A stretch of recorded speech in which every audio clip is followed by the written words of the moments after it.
Hi, welcome to week 8, our final class.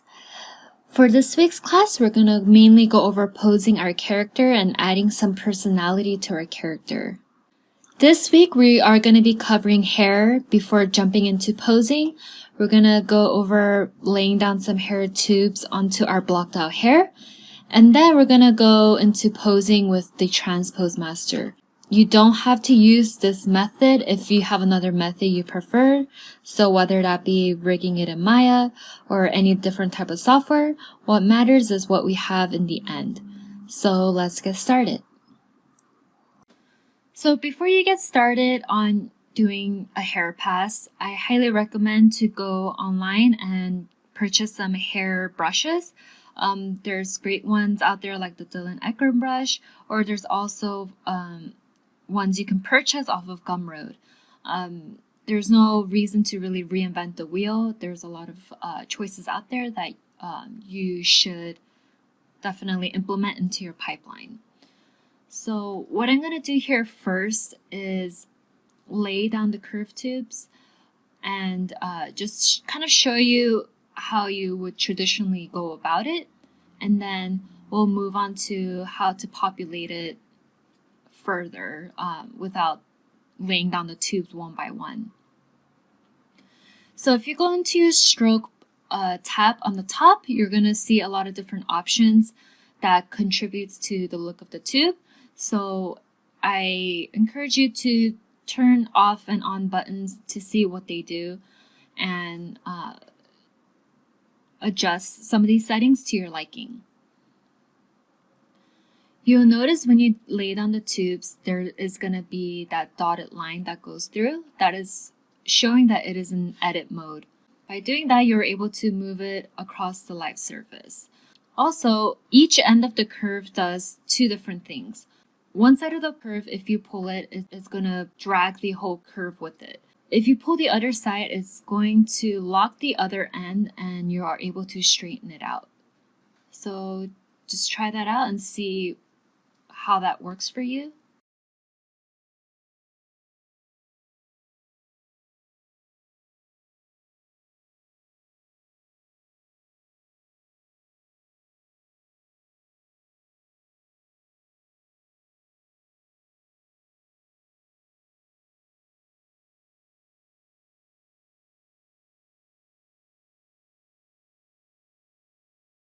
And then as I lay down these hair tubes, I like to auto group them as I go. That way it is easier for me to mask quickly as I use my move brush to clean up some of the hair.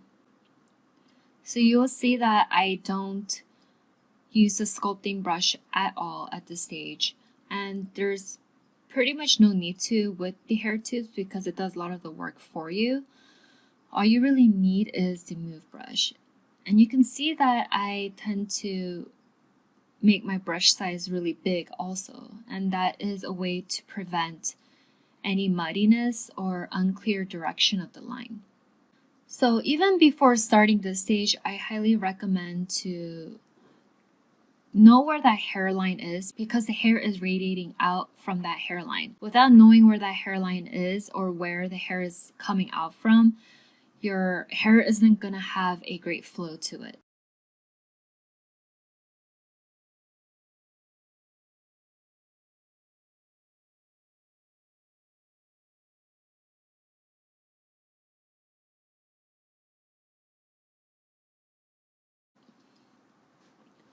What I'm doing here is using the Z Remesher guide. It's going to be in your brush palette.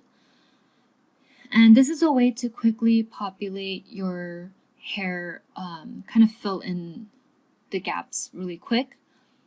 And I also highly suggest to have a hair filler because it's going to help fill in the gap.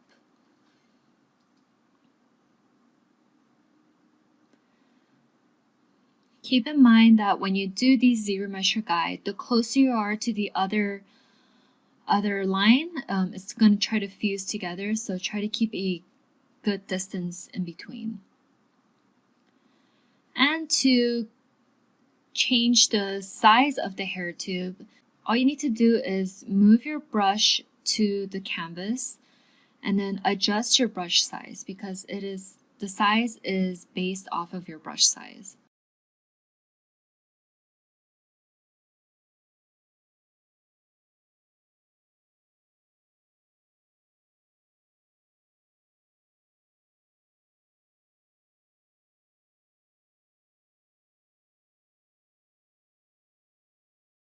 Right here, I realized that I don't want too much tapering for filling in all that big shape hair. So I mainly want it to have a more graphical read for the main hair piece.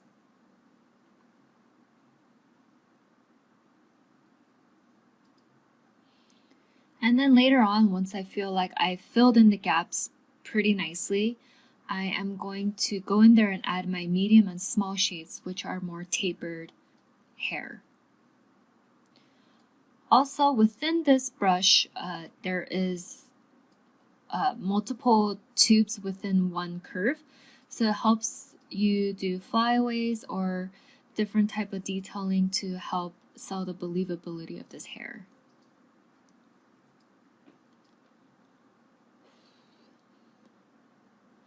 And like the process with retopoing or UVing, this is kind of the same case where you would want to just kind of throw on good music and grind through the process. It is a very repetitive process, so if it seems to go by pretty slowly, just know that that's normal.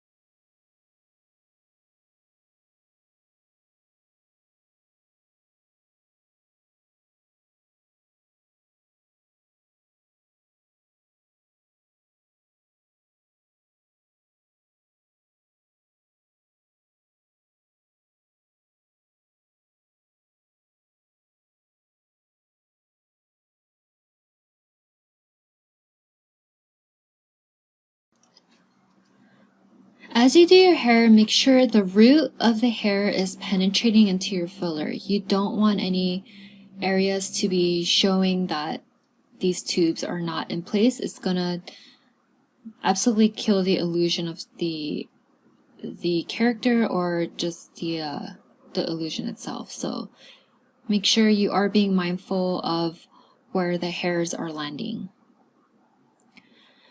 And with hair, it's all about flow and line of action. So don't make your hair in patches, but rather let it have a flow to it. The flow should feed into one another rather than one patch of hair going in one direction and the other going in another direction.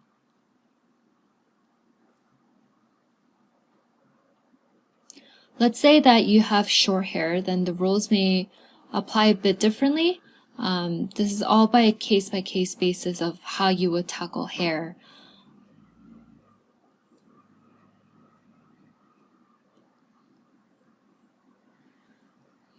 If your filler piece tends to come out more than it should, then you should push in that hair filler to accommodate for the silhouette. So you don't want the filler to ruin the overall shape. When you use your zero measure guide, if you drew the line too short, all you need to do is hover over the guide and then continue that stroke, and it will automatically connect to one another.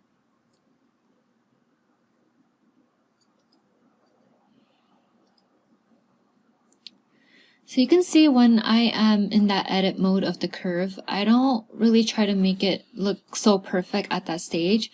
I mainly just straighten it out. I go into the move brush and try to make it look better when I am using the move brush.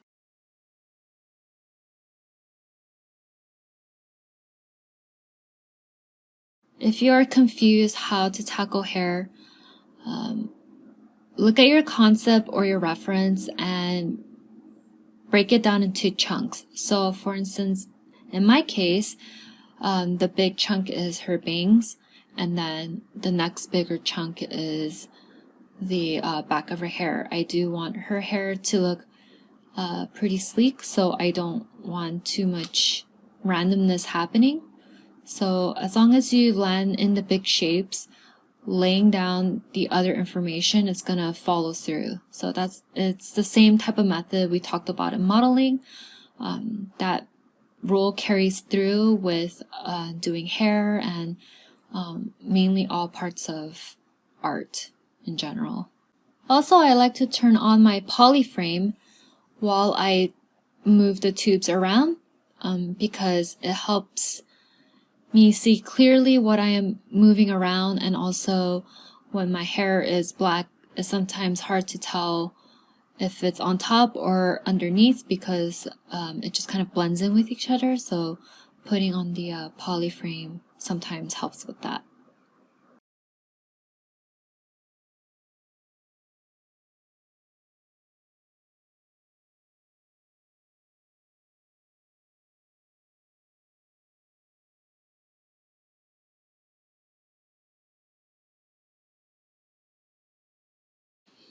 Now I am going to add in my medium shape, so that is the more tapered hair curves. And that's going to help me get into the little details and adding more personality into the hair.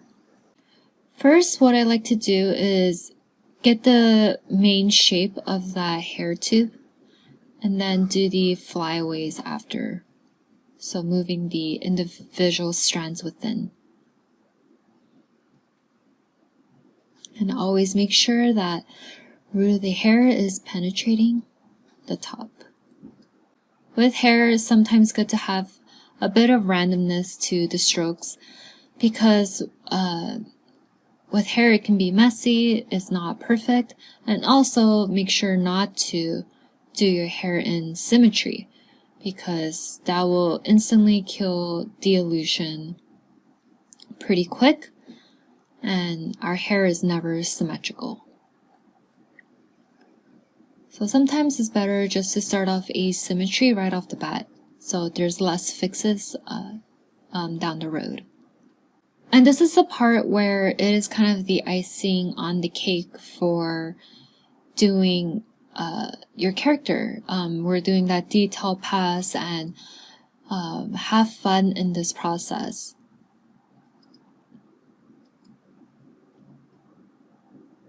Anytime you're able to breathe more life into the character, it's definitely a lot of fun.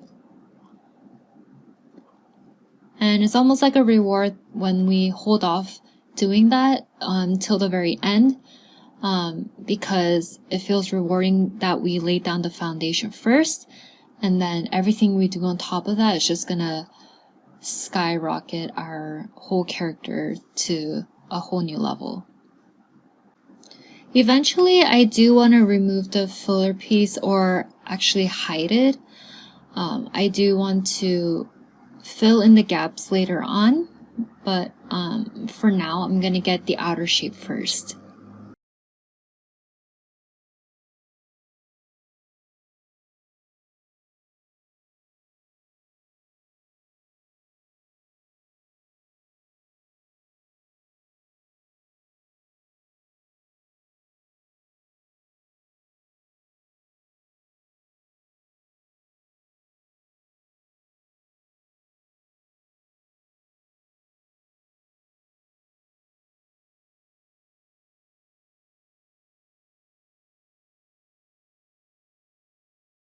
So before we jump into posing, I want to polygroup our body parts, mainly the areas that we know we're going to move quite a bit, because it's going to help with a lot of the heartaches and masking problems we may face when we do start posing.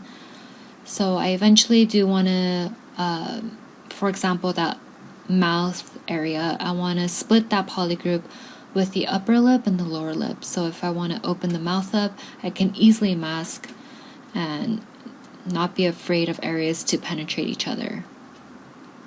I also want to polygroup the eye area and also polygroup the arms, so the upper arms, the lower arms, and the legs, the upper legs and the lower legs.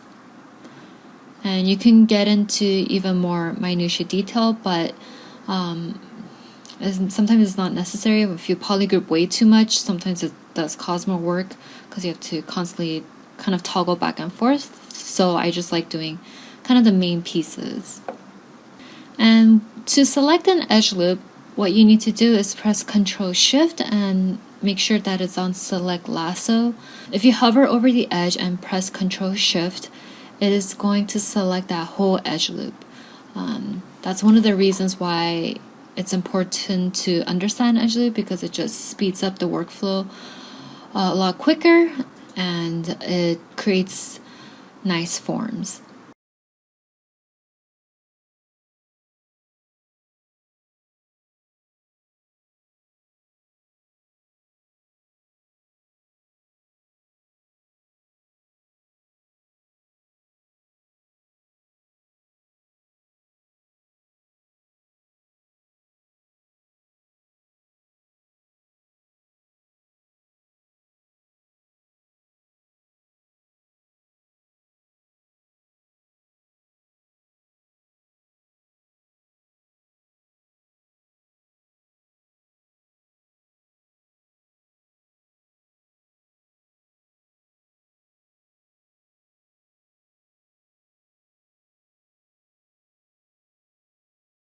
So what I did here was go on Pinterest and grab a reference of a pose that I wanted to try out. I don't have a concept that I'm going off of because this is a personal design. So I did want to go online to gather some reference for posing the character. You go into Z plugin, then press T-Pose Mesh, and you're going to go into the Transpose Master. And the main idea at this stage is to think of this as more of a proxy pose, so a more temporary pose. That's because you don't want to worry about messing up your model and worrying about the posing at the same time, because posing itself is already hard enough. So I don't want you to be worried about your models getting ruined and having to fix that as you go. We're going to do that later. We want to get the main gestures in there and a nice weight and feeling to it.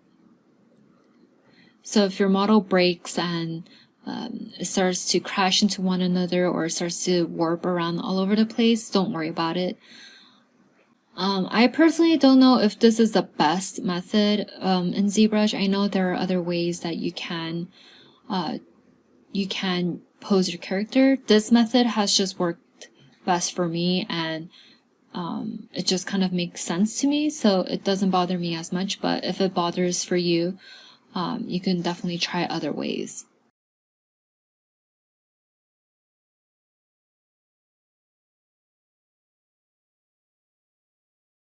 When I pose, I do like using the traditional transpose rather than the gizmo. Sometimes I do use the gizmo to rotate certain areas, but I think the traditional tool helps quite a bit with skewing certain areas or getting certain areas to align. I just feel like it's pretty intuitive for me in that sense.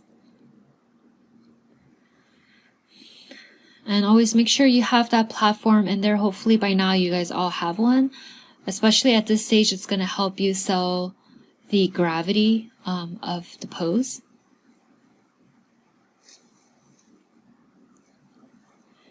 And most of you guys are referencing off of your concept that you have chosen.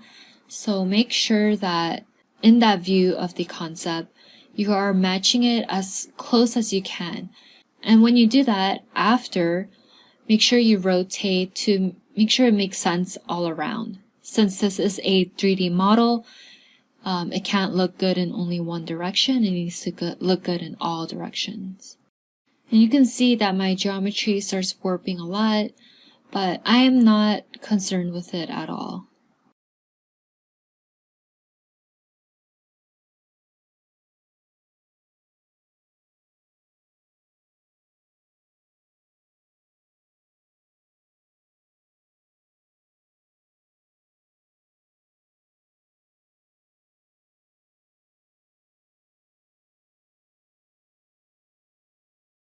And at this stage with the pose, you want to look at the line of direction again and your silhouette, and making sure that it is matching to your concept or it has a nice flow to it. So lines feeding into one another, looking at your negative space, and looking at your whole character and see if it has a overall nice feeling. I think if your character has a more neutral type of pose, the posing won't hopefully take too long. But if your character is in a more dynamic pose, it is going to require more time and effort. So dynamic can mean stretched proportions or really dynamic type of silhouette.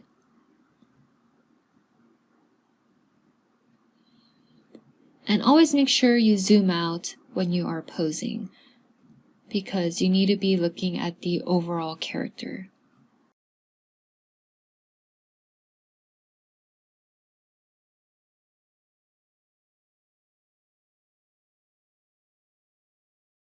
Okay, after I get my proxy pose down, I want to append that pose into the main scene file. So make sure you save a version, so if anything happens, you're able to always version back, and then this can be a new version, so like your character's name dash pose. And this is actually a good spot where you may want to organize your subtool layers so that you can move through each layer quickly if you need to. If it says like polycube 1, 2, 3, and you have to rely on the image itself. So sometimes having the name in there really does help. So what I'm going to do first is get the main body and then get that pose first. And the idea is you do want to adjust as you pose the model. So as you rotate, as you adjust the placement, you do want to make sure that the areas that you're moving isn't getting too messed up, because if you don't keep in mind of that at this stage, there is going to be more fixing involved later down the road.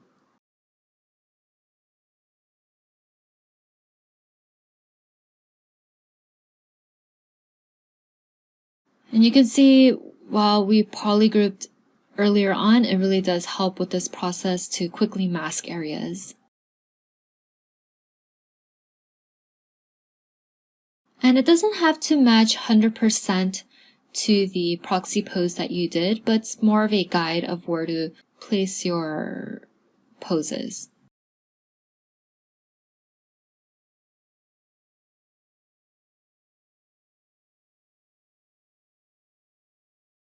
And then we're going to get into this workflow of constantly going back and forth from your regular scene into the T-pose master. So don't be afraid to constantly go back and forth. Because we have multiple objects in there, so multiple subtools, I don't want to move those pieces one by one. I want to move them together so that it avoids any clunkiness or misplacement. And this is going to help avoid all of that.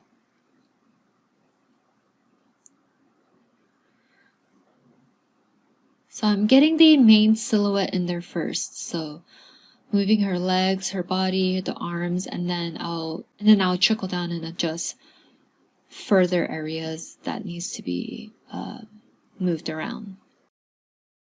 And if you decide to polygroup while you're in the transpose master, there's nothing wrong doing that. Whatever you polygroup in the transpose master, it won't get transferred over to your regular scene.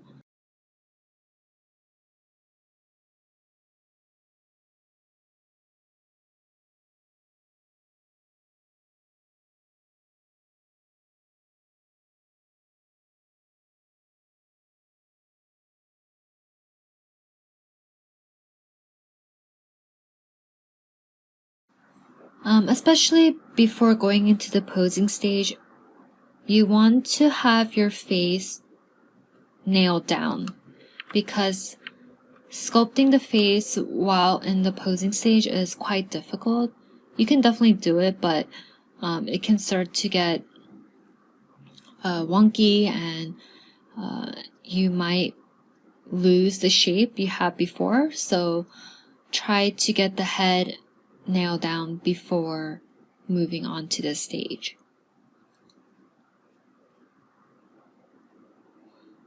And with all characters, the face is always the big prize, and you want to nail that appeal in that character.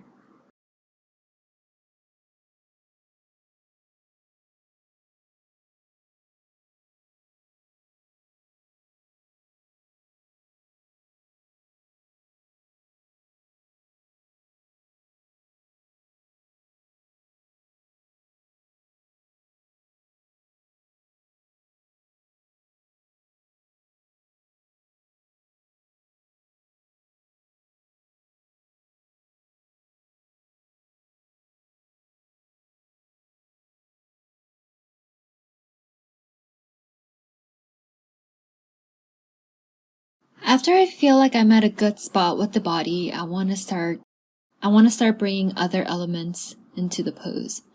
So I'm going to start off with the sweater because that's one of the big main pieces of her. I'm going to move the sweater around to fit her body of the pose. So that's going to require me to go into the T-Pose Master because there's multiple subtools in there.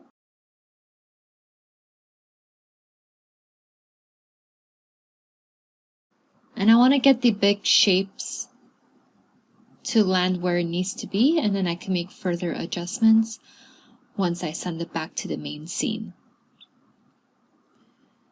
Be careful when you start masking areas that it doesn't start to warp some of the objects. So for example, if your object is metal, you don't want those to get warped around. So make sure you mask those areas before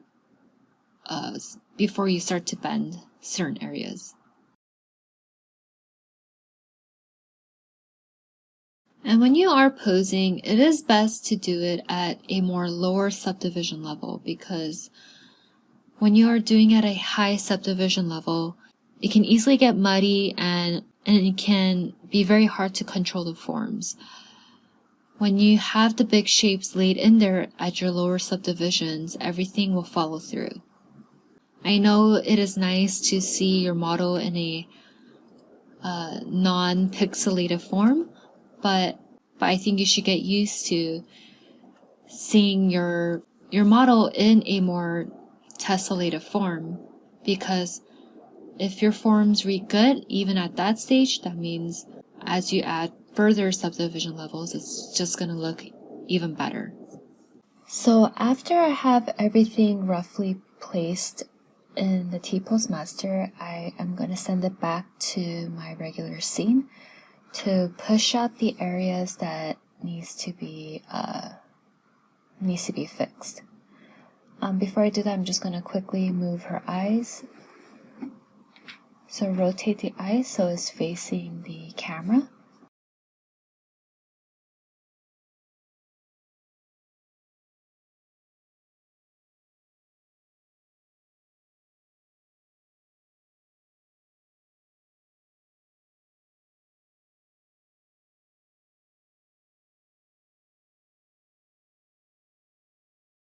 If there are any areas that got moved around because of the posing, for example, like the seam line here, just make sure you bring it back in.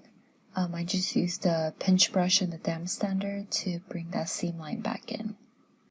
And now I'm just going to use the move brush again to bring out the areas that are penetrating through the body.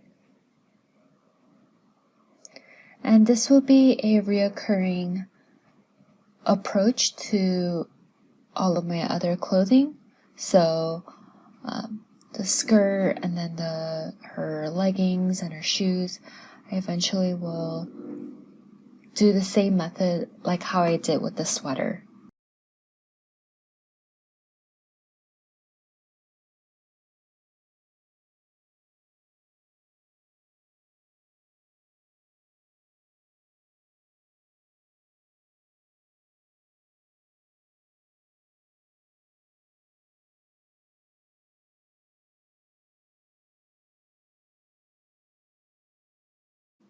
As you move your parts around, always remember to be mindful of your forms and silhouette, because it can easily get ruined during this process, so being mindful of that will help you to do less fixes later.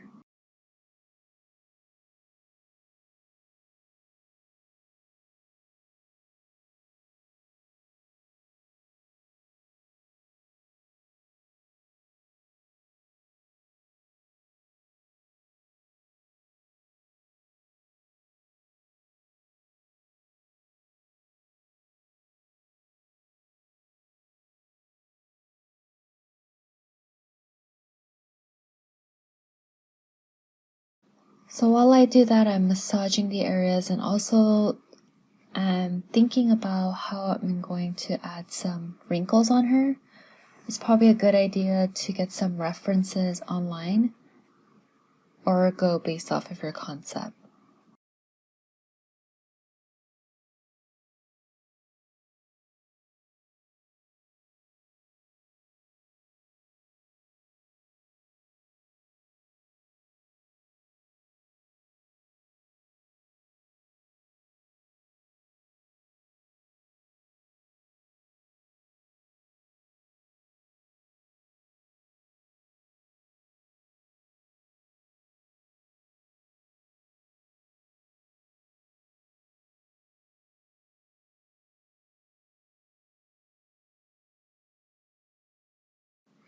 And putting on your transparency will help you how far the clothing or her costumes or props are sitting off of her body.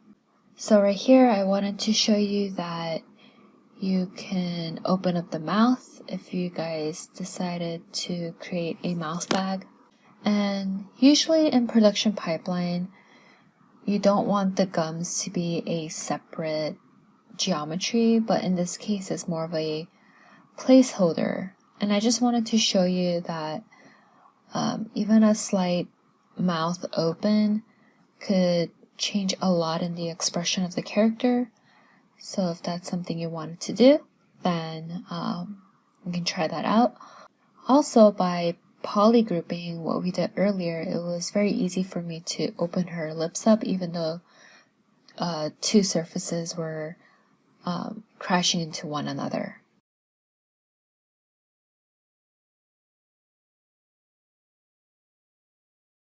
I highly encourage to store a morph target before you do expressions, because if it's not an expression you thought it might end up looking, you can easily go back without having to change files.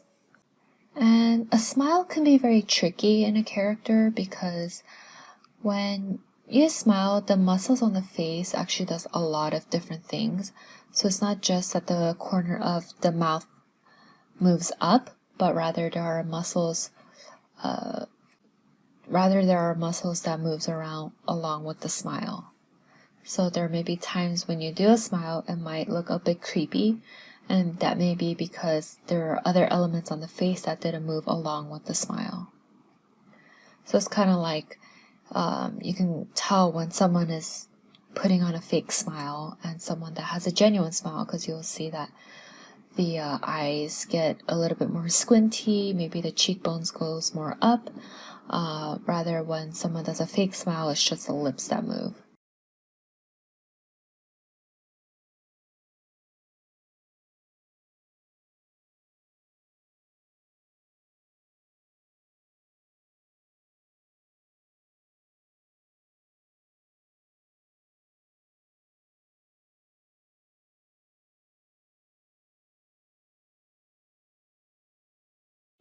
And after, I realized that I didn't want to open her mouth, so I'm going to try more of a smirk type of expression. I feel that once you start to add expression to your character, it really, really brings the character to life. You can see kind of the personality come through. And with the smirk, I feel like it matches her personality more, since I intended her to be more kind kind of girly but punky type of girl. And you can see where I toggled the morph target back and forth. That really does help with if I need to backtrack, or it's also really good with texturing if you want to add any textural information. So for example, even like wrinkles, it's really great to add a morph target before adding further details.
Okay, so here I am going to try to do a wrinkle pass on her. I went on Pinterest and grabbed some few images that may help me to figure out the language of the cloth material.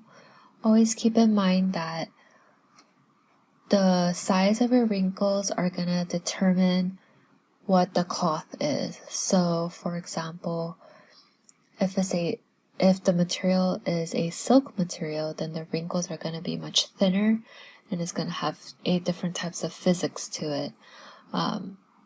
If it's more of a cotton or wool, it may be a thicker, bigger wrinkles. So it's good to know before you start to know what material you are working with. And since we are working with more of a stylized model, you don't need to go overboard with the wrinkles. You want to just hit the main important areas. So the main important areas are where the tensions will be. So maybe areas that will rotate more, or maybe areas that are more baggy. So those areas you would definitely want to show wrinkle information.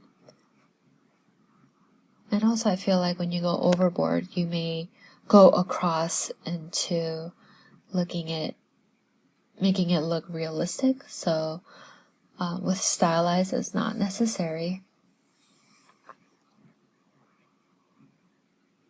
But you know, that also depends on your concept too.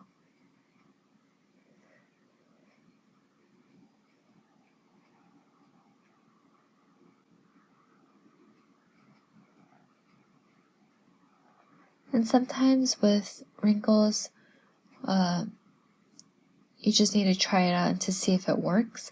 I highly recommend going online and researching the different types of compression wrinkles. So there's different type of wrinkles that has different definitions. So there's like the compression wrinkle, there's spiral wrinkle, and there's also the drapery wrinkle, and I think there's several more, but they all do different types of wrinkle physics, and it will show you the language of how to approach wrinkles.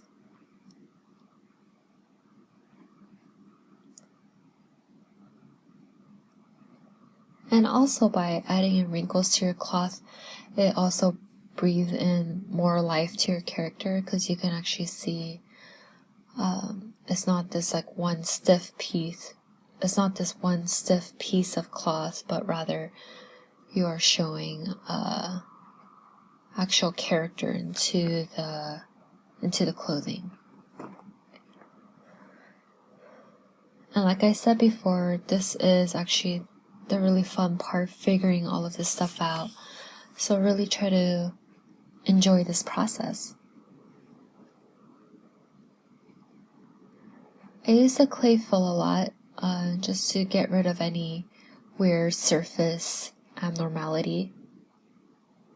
Or even I use it to blend, for example, some of the wrinkles, let some wrinkles fade out. It's great for that. To do my wrinkles, I use the standard brush or even grabbing some of the free cloth brush online. So I believe on ArtStation there's the SK tool pack of the ZBrush brushes that you can get. So I highly recommend for you to get that.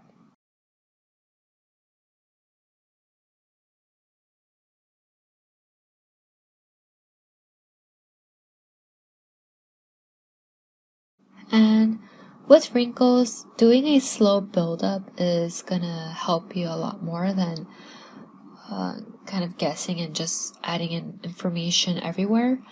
I feel that if you strategically place your wrinkle information, is going to help you. So is the idea of areas of detail versus areas of rest.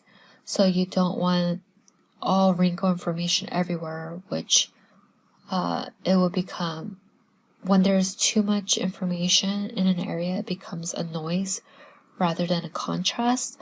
So keep in mind of where you put your detail and where you don't put your detail.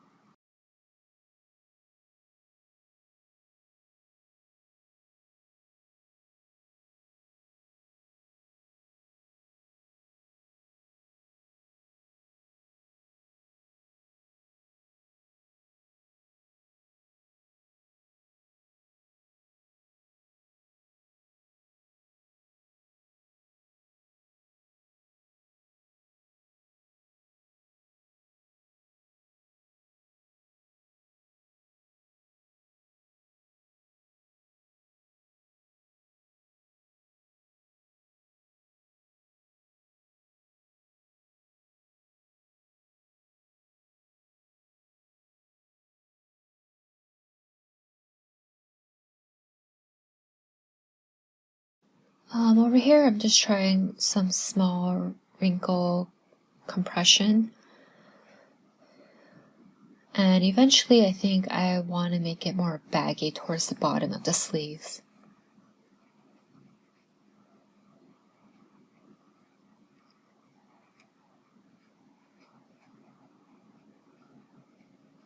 Also, having a morph target on your geometry before doing any type of detailing, it helps because it almost acts like an eraser. So if you go into your brush palette and grab the morph brush, you can see that I erased some of the wrinkles I did earlier. It really helps the process be not as fearful to just try different things, and if it just doesn't work out, you can always morph it back to its original shape. Keep in mind of what your surface does with the wrinkles, so light versus shadow, how that looks overall with the character. And anytime that I go quiet, just observe the process.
Anywhere where you feel like maybe certain areas that bends and pulls, it's good to know where to put in the wrinkle information. So obviously the areas that are more bent are going to have much more of a compressed wrinkle information, whereas areas that are pulled, you're going to see more of a stretched, maybe less wrinkle information.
At this stage, don't be afraid to just try different things and just go with your artistic judgment and see if it looks good to you. If this doesn't, that's the great thing about being in the digital world. You can always undo and backtrack.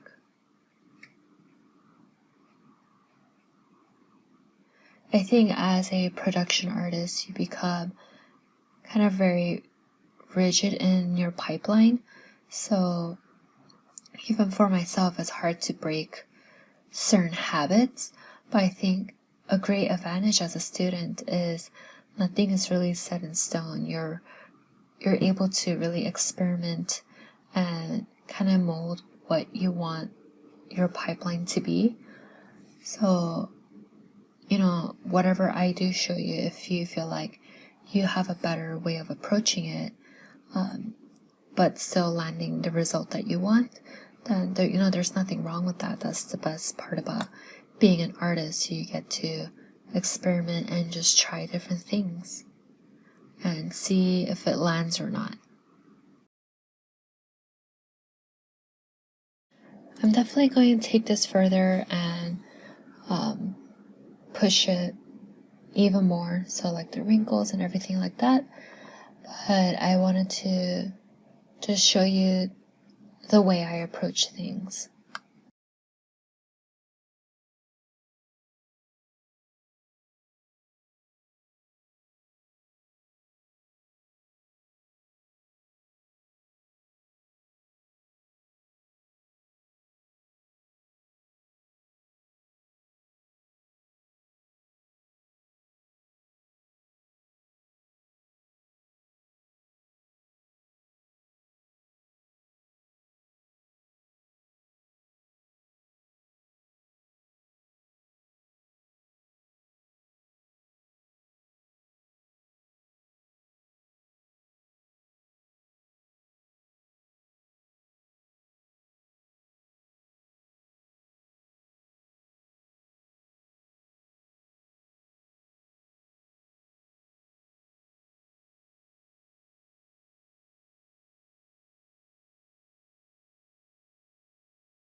Okay, so here I wanted to polygroup, just throw on some dirty UVs. In ZBrush, it's not going to be create UVs, but it's more of me to get my point across to you. And if you wanted to add some high frequency textural details in ZBrush, there's this thing called the noise maker under tool. Usually you get the best results when you go based off of your UVs. So that's why I'm going to just throw on some UVs here real quick. There's an option to do it in 3D, but you're definitely going to get some stretches. If you don't know how to UV, if you polygroup it and you turn on that polygroup option on under the UV master, it's going to create shells based off your polygroups. And keep in mind that when you are UVing, you can't have any subdivisions, so you would want to work on the clone, and after you're done you can copy the UVs and then paste it onto your actual mesh in your regular scene.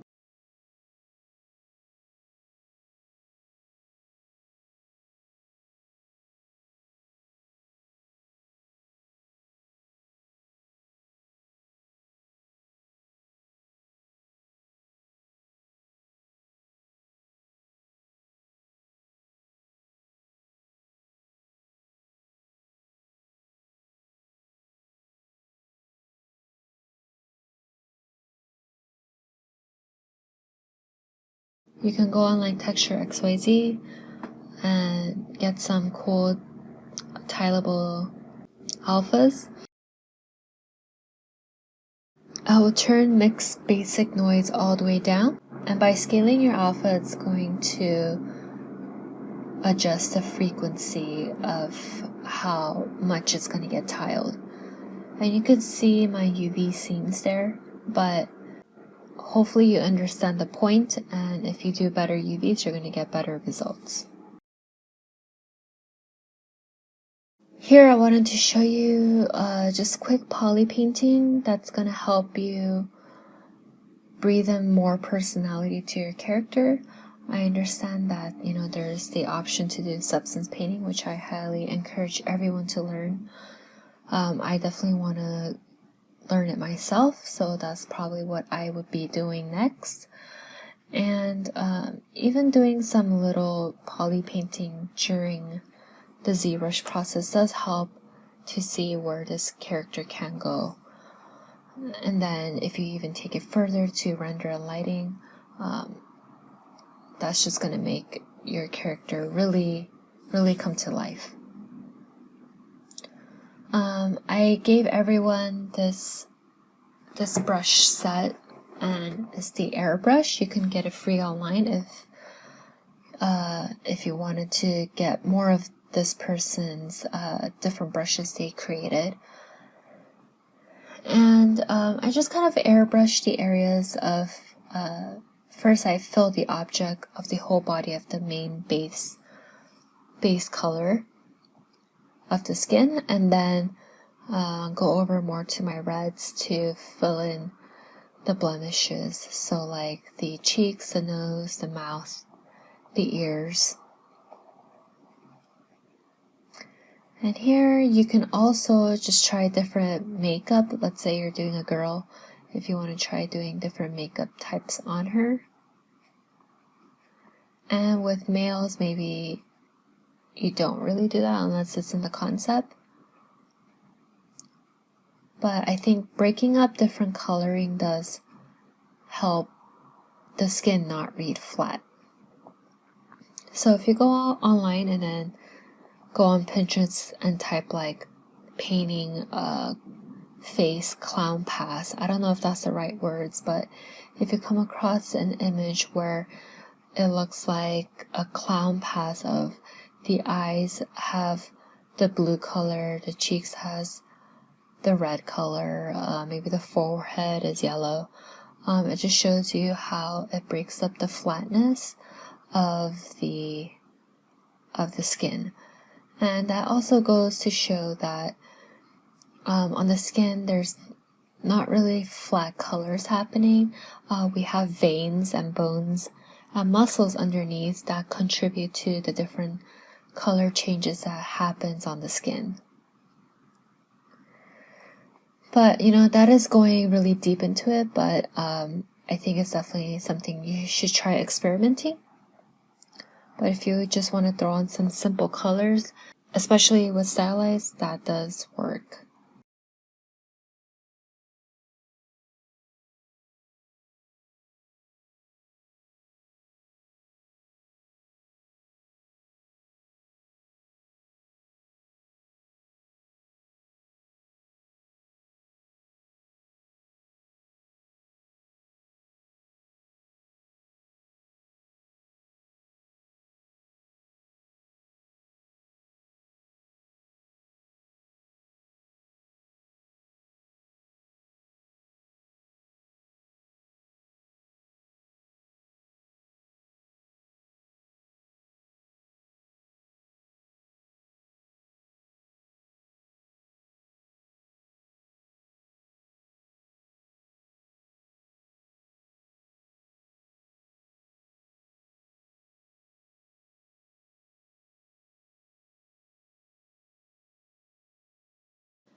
Okay, and finally, I wanted to say thank you for taking my class. We still do have one last Q&A, but I know some of you guys may not have your characters finished, or some of you may have, depending on how complex your character is or how fast you move. But please reach out to me when you made some progress and you want some feedback, or you want to show your finished work. It's an absolute pleasure to share any of my knowledge and share a moment with you guys to really help someone advance their skill as an artist. Please keep in touch with me if you like.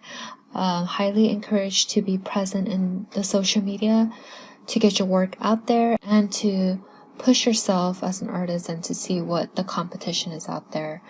Above all, it's best to never compare yourself, but set realistic expectations and goals for yourself to push yourself as an artist. I remember all of my students, especially maybe more of your work because we don't interact face to face, but anytime you're around LA, you can hit me up, and I really wish the best for all of you guys.